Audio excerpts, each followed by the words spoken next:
शरद पवार यांच्या राष्ट्रवादी काँग्रेसच्या खासदार सुप्रिया सुळेंनी जरांगे पाटलांची भेट घेतली आहे। दरम्यान या भेटीनंतर मराठा आंदोलकांनी सुप्रिया सुळेंना घेराव घातला, तसंच त्यांच्या कारवर पाण्याच्या बाटल्याही फेकल्यात। नेमकं काय घडलं आझाद मैदानाबाहेर बघूया।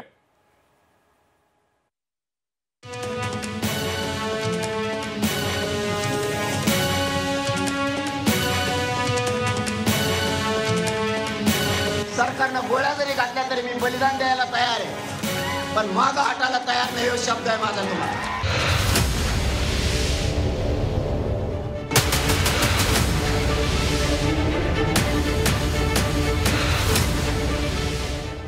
मराठा आंदोलकांचा सुप्रिया सुळेंविरोधातला हा आक्रोश पहा।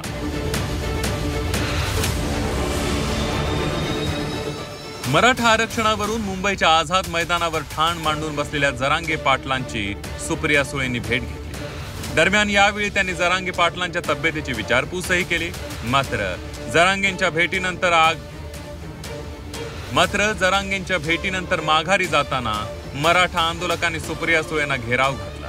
सुप्रिया सुळेंच्या गाडीवर पाण्याच्या बाटल्या फेकल्या आणि शरद पवारांच्या विरोधात घोषणाबाजी देखील करण्यात आली। शरद पवारांनी वाटोळं केलं अशा घोषणा मराठा आंदोलकांनी दिल्या।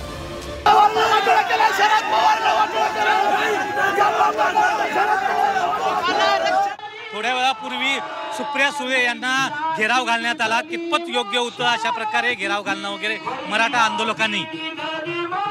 माझं म्हणणं असं आहे की सर्व राजकीय पुराड्यांना घेराव घालणं गरजेचं आहे, कारण जे आरक्षणाची गरज आहे मराठ्यांना ते मिळालंच पाहिजे।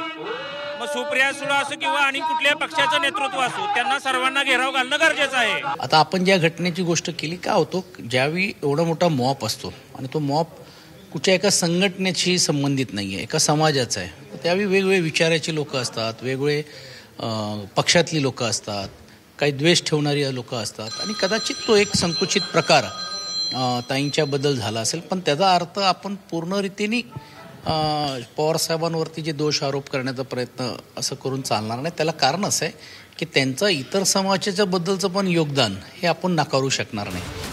मराठा आंदोलकांनी सुप्रिया सुळेंना घेराव घातल्यानंतर पवारांच्या राष्ट्रवादीचे नेते आक्रमक झाले। शरद पवारांविरोधात घोषणाबाजी करणाऱ्यांचा आमदार जितेंद्र आव्हाडांनी समाचार घेतलाय। ज्यांना पवारांबद्दल काही माहीत नाही तेच अशा प्रकारच्या घोषणा देत असल्याचं जितेंद्र आव्हाड म्हणाले। तर सत्ता असताना इतक्या वर्ष भूलथापा मारल्यामुळे आंदोलकांचा रोष पाहायला मिळाल्याचं पंकज भोयर यांनी म्हटलंय। वाटत नाही आणि काही जणांच्या भावना त्यांना आवर घालायला पाहिजे होतं, पण ते प्रत्येक गोष्ट काय आपल्या हातात नसते, आपण ते आपलं त्याच्यावर नियंत्रण नसतं। लाखांच्या मोर्चांमध्ये एखाद दोन आगाव असतात, त्याच्यावरती काय एवढी चर्चा करायची? शरद पवारांनी वाटोळं केलं असं देखील काही जण अनावर होऊन बोलतात, ज्यांना काहीच माहित नसते महाराष्ट्राची, ते घोषणा देतात, त्यांच्या एवढ्या घोषणाला कुठे महत्व देत बसायचं? बरोबर आहे, कारण त्या ठिकाणी 2 दिवसाआधी पवार साहेबांनी म्हटलं की घटनात्मक बदल करून त्या ठिकाणी मराठा समाजाला आरक्षण द्यायला पाहिजे। ते स्वतः इतके वर्ष सत्तेमध्ये होते, स्वतः पदावर होते, त्यावेळेस त्यांनी हा विचार केला नाही। स्वतः ते मराठा समाजाचे आहे आणि आता जेव्हा चुकीच्या पद्धतीने त्या ठिकाणी भूलथापा करून मराठा समाजाच्या भावना भडकवण्याचा प्रयत्न हा पवार साहेबांच्या माध्यमातून झाला आणि हे लोकांना त्या ठिकाणी लक्षात आलं, त्याच्यामुळे सुप्रिया ताईंना त्या ठिकाणी त्या लोकांनी हाकललं। सुप्रिया सुळेंना घातलेल्या घेरावाचा गुणरत्न सदावर्ते यांनी निषेध केला। सुप्रिया सुळेंच्या गाडीवर पाण्याच्या बाटल्या फेकण्यात आल्या हे योग्य नसल्याचं गुणरत्न सदावर्ते यांनी म्हटलंय। मात्र दुसरीकडे गुणरत्न सदावर्ते यांनी शरद पवार यांच्यावर देखील निशाणा साधलाय। जे पेरलेलं असतंय तेच उगवत असतंय। जो बाप के कर्म है वो बेटी ने भुगतना नहीं चाहिए। शरद पवारांच्या बाबतीत तिथे सुप्रिया ताईंवर जेव्हा उष्ट्या पिलेल्या पाण्याच्या बॉटल त्यांच्या गाडीवर फेकल्या जात होत्या, तेव्हा काही माध्यमं दाखवत होती की शरद पवारांनी सत्यानाश केला मराठ्यांचा। हे सगळं काही केवळ लोक विसरून जातात असं नाही, कारण लक्षात ठेवा, शरद पवारांच्या बाबतीत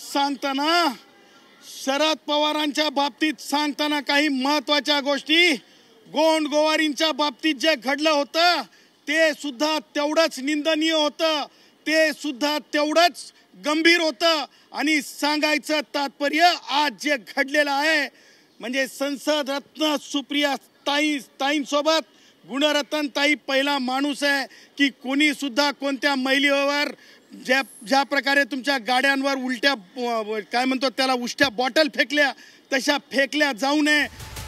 मनोज जरांगे पाटलांच्या भेटीसाठी सुप्रिया सुळे आझाद मैदानात 3 वाजता दाखल झाल्या. त्यानंतर त्या जरांगे पाटलांना भेटण्यासाठी व्यासपीठावर गेल्या. मात्र जरांगे पाटील विश्राम करत असल्यामुळे सुप्रिया सुळेंना भेटीसाठी जवळपास 10 ते 15 मिनिटं वाट पाहावी लागली.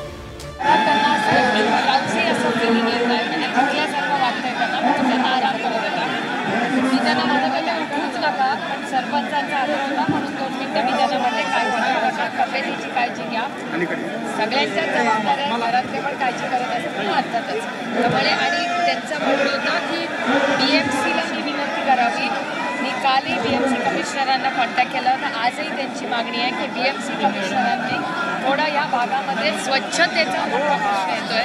मागील 3 दिवसांपासून मनोज जरांगे पाटलांचं आझाद मैदानात उपोषण सुरू आहे. पहिल्या आणि दुसऱ्या दिवशीही आंदोलकांचे चांगलेच हाल झाले होते.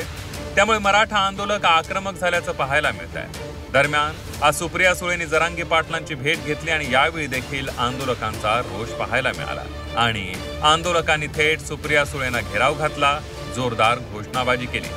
दरम्यान या घटनेनंतर आता चांगलंच राजकारण तापलंय. ब्युरो रिपोर्ट, झी 24 तास.